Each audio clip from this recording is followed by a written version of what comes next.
Missouri at number 24, Kentucky, 7:30 p.m. Eastern Time on SEC Network. This is a third 7:30 kick that we have in this preview, Dalton. There's no noon kicks that we have in this preview. So it is a loaded night slate. We still have one more game at night that we're previewing as well. But ultimately, Dalton, the big storyline is which team gets back on track, man. Both of these teams started off the season 5-0. Both of them suffered their first loss this past weekend. Missouri was on the losing end of a 49-39 shootout with LSU. Kentucky's loss, not nearly as close. They got blown out of the water by Georgia, 51-13. The winner of this game gets the season back on track and has an argument with Tennessee as the second best team in the SEC East. The loser of this game has basically all of the hype from their 5-0 start evaporated with 2 straight losses. So ultimately, Dalton, what are you looking forward to most in this SEC East clash? Let me just point out that it's just awful that Missouri is not ranked and Kentucky still is. I agree. That's horrendous. I just noticed that on the screen now, and I didn't notice that on the back end of the rankings. That's awful. Yeah. I don't know. Missouri still ranked too. Yeah. I don't care that it's Georgia. They went in there and got blasted. I'm just going to rank because I know Missouri's been like our favorite team on this show. We've been all over Brady Cook and Luther Burden and Kirby Moore. I don't if it's us. Are we talking about them too much or what? Because look, the score says they lost by 10. They lost that game by 3. Yeah, let's just be real about it. Yep. They did. They lost the game by 3. Brady Cook pick 6 end of the game. Cool. Okay. The Kentucky. This is another soft competition one. Okay, before they beat Florida. Okay, to me, the opinions on Kentucky are tilted by Ray Davis doing what he did against Florida. Their defense got just we think of Mark Stoops and Kentucky's defense. They just got absolutely blasted last week, and there was no evidence. We didn't have really any evidence that Carson Beck was going to go in there and just start lighting them up. You know, Kentucky's defense, we were figuring, okay, Georgia's going to win the game, but it's still going to be kind of rock fight-ish, right? I don't know. If Kentucky's defense on the back end is going to look like that, they're going to have problems with Missouri because let's be real. Outside of really for the first 58 minutes, okay, of the Missouri-LSU game, all right, Brady Cook went toe-to-toe with Jaden Daniels. He did. And Jaden Daniels is playing as well as any quarterback in the country right now. Throw him in the Heisman race too, okay? For 58 minutes before the strip sack and the pick 6, you look at that game and you go, wow, these are 2 even quarterbacks and these are 2 nasty, nasty offenses. Missouri did not lose because they were like so much worse than LSU. Look, No. The 10-point score tilts it big time, okay? They really lost by 3 in a game. Look, Daniels and Neighbors and Thomas are just a buzzsaw, man. Okay, and Missouri's defense is pretty good. Mm-hmm. And even they just can't. Right now, those 3 guys, I mean, I don't know how many teams even have a chance to cover LSU right now, plus Daniel's feet. So I'm giving their defense is getting a pass. You give up 42 to LSU. LSU, other than the first game, they're putting up 42 on everybody right now. Jaden Daniels on a crazy level throwing the ball down the field. Now, Kentucky has 2 problems. Defending the deep ball. Yep. Well, they have 3 problems, but 2 of them on defense. Defending the deep ball, okay? Over the last 3 weeks, 41.8 grade on deep balls, okay, in coverage. Not good. And they're the 6th worst team in the Power 5 covering screens. They get beat in the screen game a lot. They sit back, they play a lot of zone coverage, a lot of deep cover 3, cover 4. They don't man-to-man, they don't press. They sit back in relatively basic zone coverages. And if you want yards after the catch, that's where this train started for Georgia last week. You look early in the game, flats and screens, and just take the 8 to 9 yards they give you. And the second those linebackers move up, boom, Carson Beck right over the top of them. That simple. They don't defend the screen game well at all, in part because, honestly, it kind of looks like they don't try to. They're like content to just, here you go, 8 yards is fine. We'll just hold you to a field goal. It's this bend but don't break thing. And the problem is if you bend enough against a team, especially like Georgia or even a team like Missouri's offense, you're going to snap. Let me get back to those 2 numbers on Missouri. 3rd best deep ball team in the country right now. Mm-hmm. All right. 2nd best receiving grade on screens. We've mentioned Luther Burden. Yep. And they've got other guys like Johnson can get downfield and Weiss can do some things. Burden is the perfect example, of course, of they can beat you at all levels. Screens and jet sweeps and things like that, nasty. Intermediate, I believe he's still the best intermediate receiver in the country. You want to get behind those linebackers on a deep over, like Georgia did on their first touchdown last week, Burden can get it. And then over the top, the speed's crazy. Yeah. Missouri does the things offensively that are going to bother Kentucky. So those are the two on defense. And then there's one on offense. And I'm just going to be straight up with this. Kentucky can't throw the ball. Yeah. They can't. Ray Davis had the 280 against Florida. He had 100 plus, I think, against it was Ball State. And his 4 other games, he's under 80 yards. So if Ray Davis isn't superhuman, 8-10 yards a carry, they are dysfunctional throwing the football. I'm going to throw a scary stat at you, okay? So over the last 3 weeks, right? So now Kentucky's been playing, Vandy, Georgia, and Florida, their SEC games, right? Brady Cook over the last 3 weeks, passing grade is a 90.2, third or fourth best in the country. Devin Leary's is 64.1. And I have a worse one, okay? He's only completing 45.9% of his passes. Wow. Right?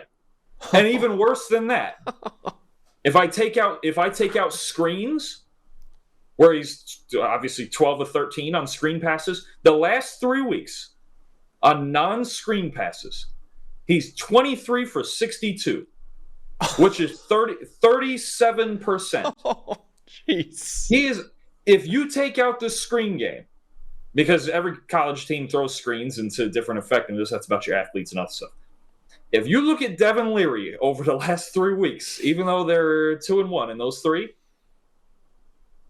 I'm not. They must not have any other options. I'm 30. He's completing 37% of his real passes right now, dude. And that's you. They're actually just not functional in the past. They're not even functional. Like we talk about, like Caleb Williams struggling and he's gunslinging and doing the grades are low. Sam Hartman. Let's take Sam Hartman for Notre Dame. He's at least functional. Yeah. Right? Like 60-something grades, and it's conservative, but their receivers aren't great, and he's gritting it, right? They're trying to grit it, and it's like, there's only so far you can. This isn't even functional, their passing game. Their offense really is just, and they're not the best run blocking team by any means. No, they're not. No. Their offense really is just, well, let's just see if Ray Davis can break 1 million tackles. Like honestly, other than Ray Davis against Florida, what do we have in Kentucky's offense? Yeah, because he's only got one other 100-yard day. They have 4 non-offensive touchdowns this year, and before Florida, the other teams they had played are just horrible. Ball State, I told you, against Eastern, it took them almost an entire first half to score on Eastern Kentucky. I graded their offense in that game. Yep. And for 3 quarters of it, I was like, wow, I'm worried about Kentucky. Mm-hmm. What is going on here? Like, this is just not – their passing game is dysfunctional. And Missouri's passing game, let's just say it for what it is. We've seen enough. I know LSU can't cover, but we've seen it for 6 weeks. Missouri's passing game is elite. Yeah. I don't know how in the world Kentucky, on top of Kentucky's defense, they have the 7th most missed tackles in the Power 5. So, like, you can already see where I'm going with this. Yep. I don't know. Kentucky's defense is going to have to turn around real quick against another big-time offense. Look, we've said it enough times. I'll just say it again. Missouri's offense is big time, big time. It's egregious that they're not ranked. Yep. And they did not. Brady Cook, the last 2 minutes fell apart. For 58 minutes, Brady Cook against LSU was spectacular. Mm-hmm. And Jaden Daniels was just a tiny, tiny bit better. This Missouri team is here to stay, and I think that includes this week, to be honest with you. Yeah, absolutely. I still have Missouri in my top 25, like I said, man. And yeah, you broke it down really well. I mean, this is really the matchup is 2 teams with drastically different offensive identities face vulnerable defenses. Like you mentioned, Brady Cook is 16th right now in the country with an 87.7 grade. Luther Burden III. I mean, we have talked about this guy, I think, since we started doing a show together, man. He has been unbelievable, the best receiver in college football. Leads them in receiving grade. Also leads them in terms of receiving yards. Missouri, 12th in the country in terms of pressure rate allowed. So not only do you have this electric group of receivers and Brady Cook playing the best football he's played in his life so far, you have an offensive line that is giving him time back there. Javon Foster has been one of the best offensive tackles in college football. Connor Tollison has been one of the best centers in college football. This offensive line overall is doing really, really well.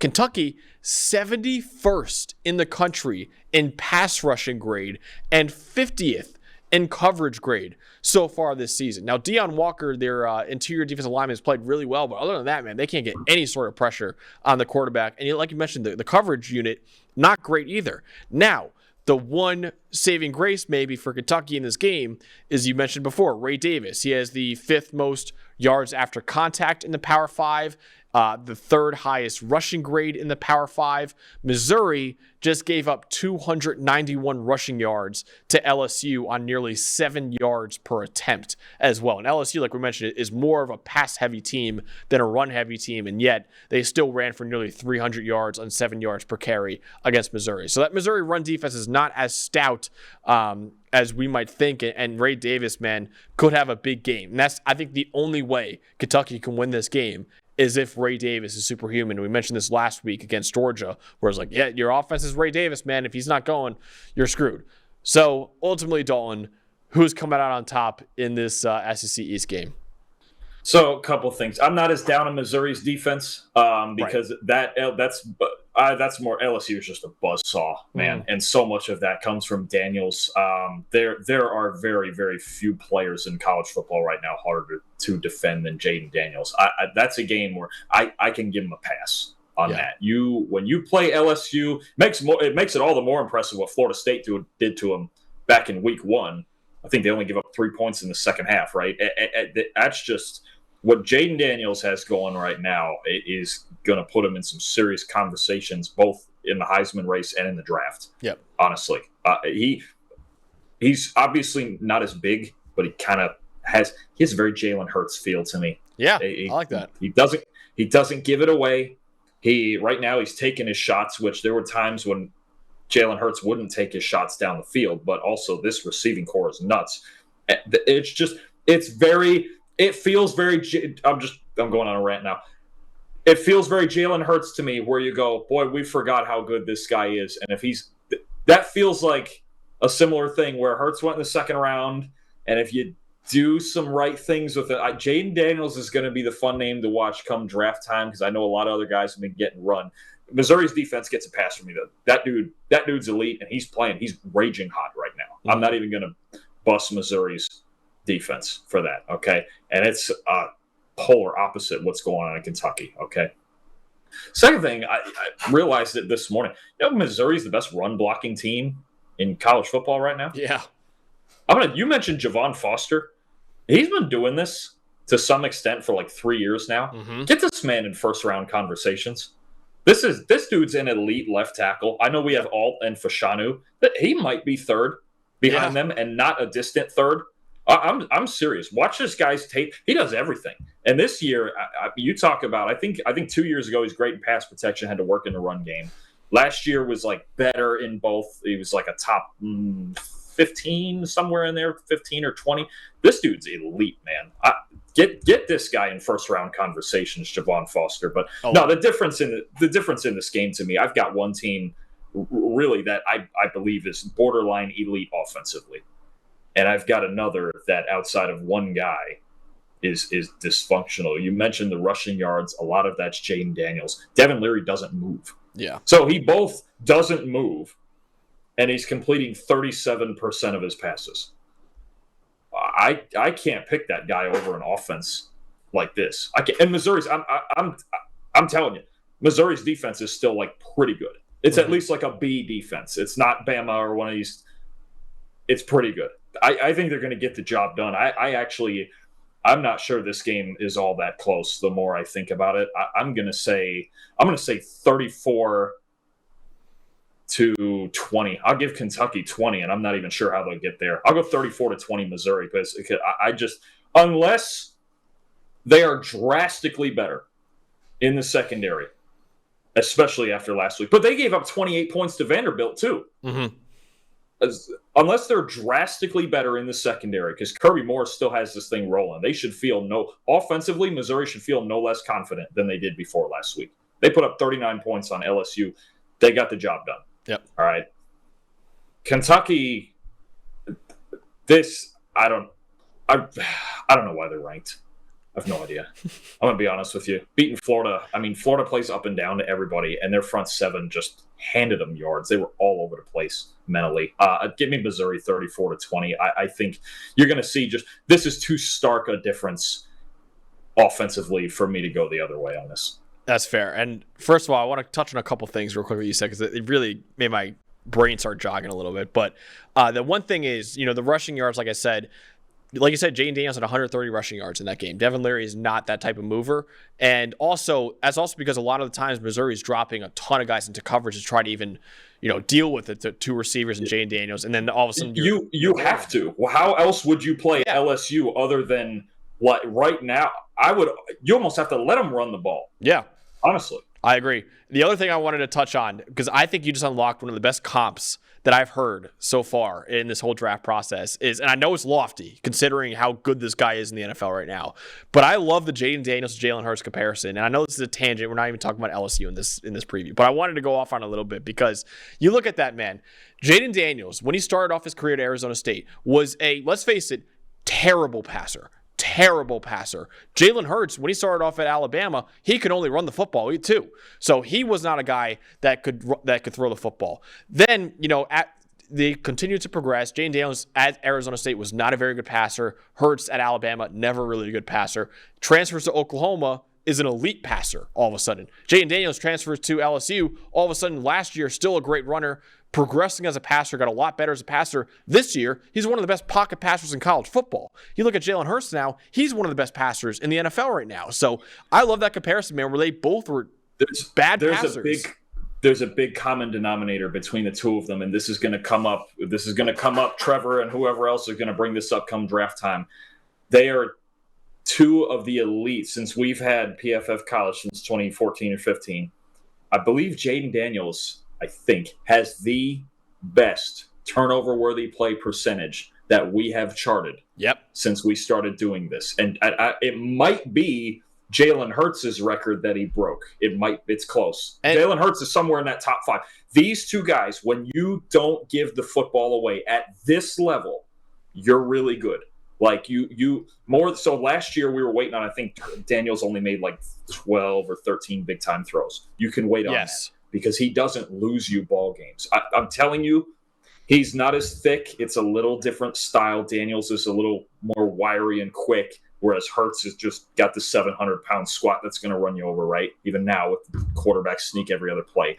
But this turnover-worthy play thing and how low Daniels' number is and breaking the record like that's going to be massive. When you get an NFL coach that gets Daniels and they go, well, this guy is smart with the football. How do we make him lethal? Well, right now he looks lethal. Yeah. I give Missouri's a pass, but their defense a pass because I don't the way they're playing now. Week 1, when it was Florida State, I had an answer. It was sit back and make Daniels throw from the pocket in Florida State. Now, oh, no. If they play Florida State now, I don't know who would win. Yeah, that's a good point. And, yeah, it's a great point you made too, man. It's because, last year he got a lot better as a passer, but just not putting the ball in harm's way. But like you said, he did not – his average depth of target was one of the lowest in the country. This year, all they're doing is taking deep shots, and he's hitting on almost all of them right now. So, yeah, I know we went off on a tangent there, but when you said Jalen Hurts, it just made my brain start jogging, like I said, and I love that comp, man. Now, I don't think Jaden Daniels or Jalen Hurts,